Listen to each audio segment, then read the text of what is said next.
Hi, this is RockinRobin. Welcome to RockinRobin's Garage Sale Finds. It is Monday, and on Monday I have some interesting things this week. I want to talk to you about eBay store selling fees. If you don't know anything about it and you're a beginner and you're intimidated, don't let this intimidate you. I'm going to break it down a little bit today. I've got all the numbers typed out here, printed out, and I'm going to tell you a little bit about what they are, enough so that you know what you're doing. And you need to know this before you start eBay. And if you don't know it and you've been doing eBay, well, you better stick around because you need to learn some things. If this is your first time here, we sell on eBay. We sell on Poshmark. We sell at the flea market, and we sell on Facebook Marketplace. So stay with us. We're going to talk to you today a little bit about store selling fees on eBay and different things that you should know before you start eBay, or if you've been doing it a little while and always been curious to learn about it. So stay with us. We'll be right back.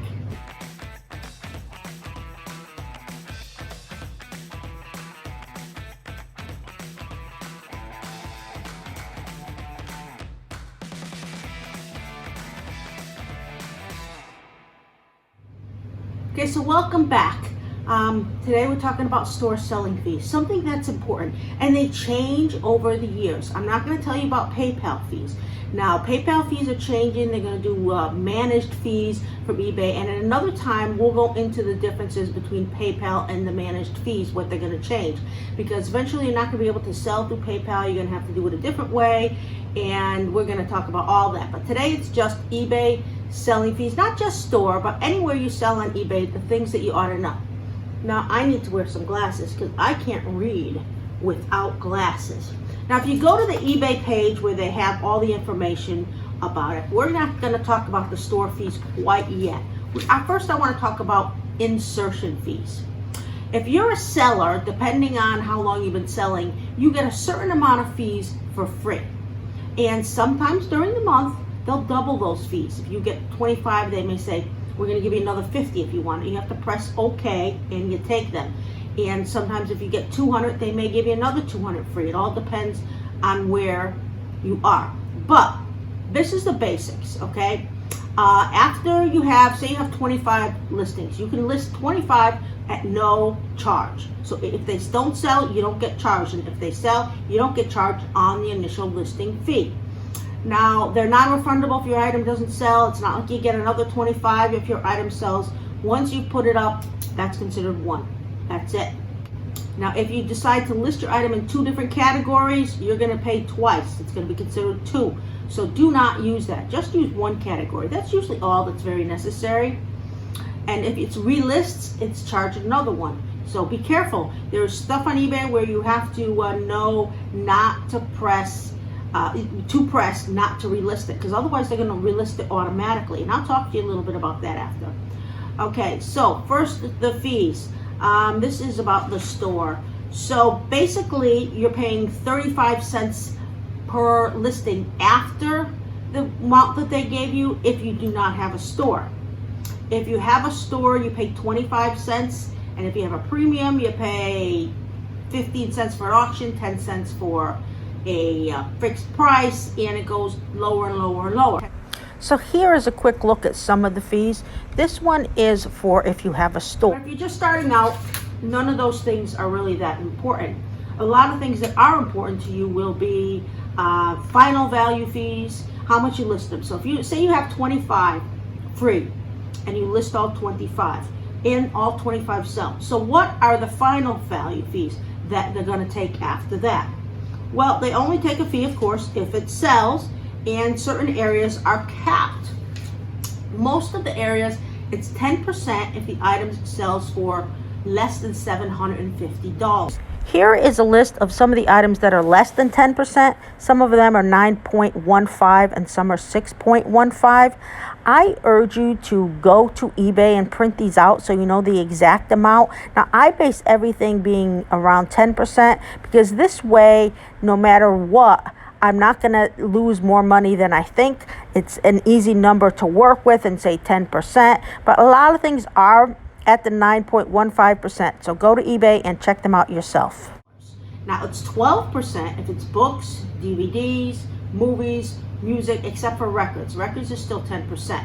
Musical instruments at 3.5%, which is less. So if you sell guitars or basses or things like that, you pay a little bit less. Heavy equipment, printing, graphic arts, restaurant, food trucks, trailers, carts, those are only 2% fee that you're paying. Now certain clothing and shoes and accessories, if they're priced over $100, you don't pay a fee. But anything less than $100, you say 10%. So when I try to figure out what I'm selling, I usually take the 10% and I'll figure out in my head I have to give them 10%. Now I always figure out in my head PayPal, and I'm figuring I'm giving them at least another 5%. It depends on what it is. So let's go back a little bit and look at the stores. Should you get a store? Well, the starter fee for a store is $7.95 monthly or $4.95 yearly. The basic store is $27.95 monthly or $21.95 yearly. Now it's always better to go yearly if you know you're going to do it for 1 year. You can't say, oh, I'm going to do it and then I'm going to stop 6 months. You're going to pay all those fees back. Premium is $74.95 and $59.95 for a monthly. Now the reason you would do starter is to get more options and to get more listings. When you do basic, you get 250, which is a good amount. Now, you probably, if you're going to do this full time, you're going to need the premium, which is 1,000 listings. You may even need the anchor, which is like unlimited. But if you're just starting out, you don't need to get a store. So don't worry about the store. Just worry about listing the initial items. When you have a store, some of the advantages are not just you get more items that you could list, but you pay less percentage as well. Your final value fees are going to be less. Here is a list of the actual costs for stores on eBay. I don't worry about the fact that I'm going to pay less fees than I have in the store. I mean, it's a good thing to think about and to know. But when I'm figuring out, I stick to the 10% because then this way I know in my head what I need to make. Let's take an instance that you sell something for $25. Now eBay is going to take $2.50. And PayPal will take something as well. Maybe not $2.50. There may be a buck and a half, maybe a little bit less. So you have to figure, if you're selling something for $25, let's say you're buying something for $25 and you bought it for $5. So right there, you know you lost $5, so you're only getting 20. eBay's taking $2.50, so now you're getting $17.50. PayPal's probably taking $1.50, so now you're making $16. So that's about what you would make if you bought something for $5 and sold it for $25. You're not going to get the $20 profit. You're going to get $16, which isn't really that bad. Now there's also fees for optional listing upgrades that you need to be aware of. There is a 1 or 3 day auction that costs $1. Now I never do an auction for 1 or 3 days. I used to do some around Christmas time if I was doing Hallmark ornaments. Now I find it's better if you just do it, buy it now. If you want your items bold, it's $2 if it's below $150 listing price, and it's $3 if it's above. If you put them in the gallery, it's 35 cents for under $150 and 70 cents if it's over $150. Listing in 2 categories, I told you what that was like. Listing designers, 10 cents. Let's say everything's under 150, 10 cents under 150. Scheduled listing is 10 cents. Now, I don't like that you can't schedule listings for free. I used to think it was for free, but now I realize it's 10 cents, so I don't do it anymore. Subtitles are $1. Are these really necessary? I don't think so.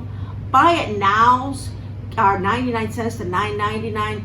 I wouldn't do a buy it now. I would do a best offer, a fixed price with a best offer. For me, is the best way to go, unless I'm doing an auction and I want it to go up. Now you can also do reserves. That's $5 or 7.5% of the reserve price. That's a lot. I don't bother reserves. I've never done reserves. I don't like to do reserves. I start the item at my reserve price, and if it doesn't get any bids, it doesn't get any bids. There's also international. If you want to list the international listings, they can cost $10 to $50. It all depends. So I don't worry about that either. There's a lot of different fees they can charge you. Gallery is $1, 50 cents if it's international. Now, what I'm going to tell you is, I think if you're just starting out, just list something.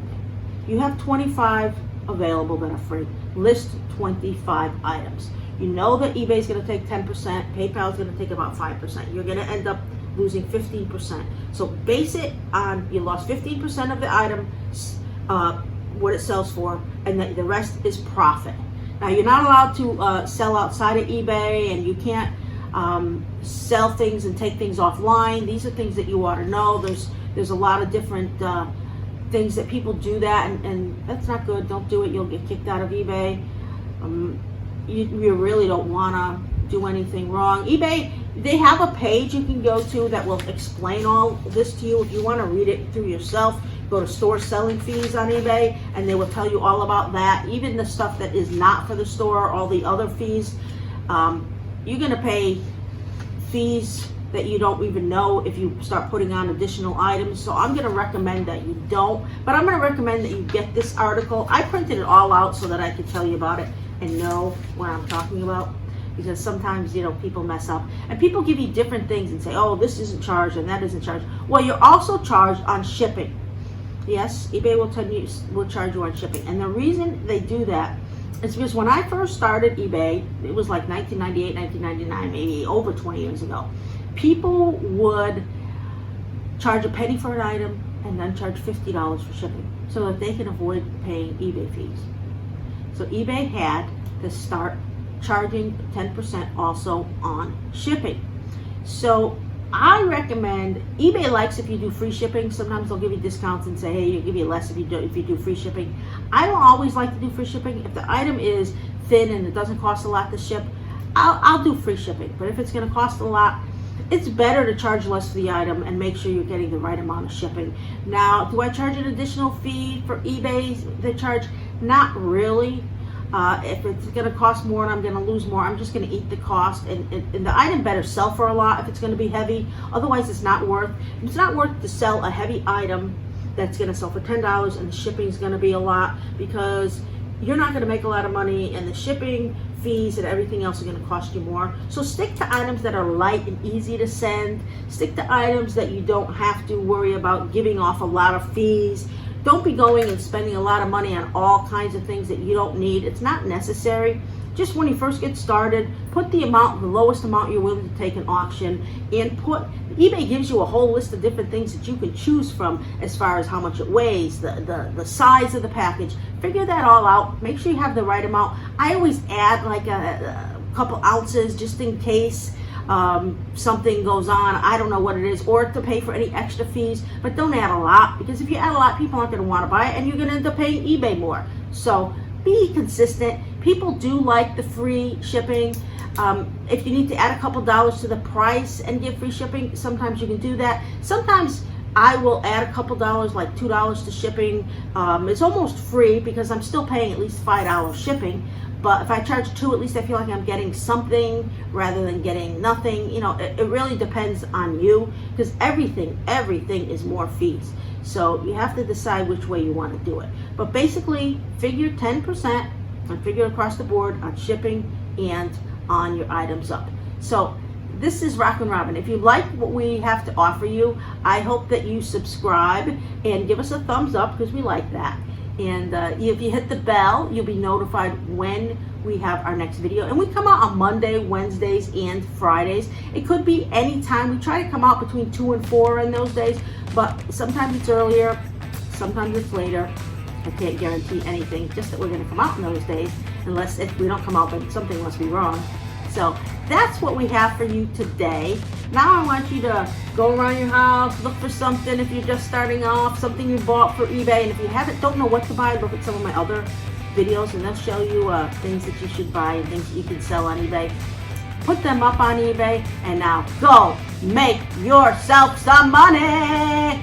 See you on Wednesday. Have a good week.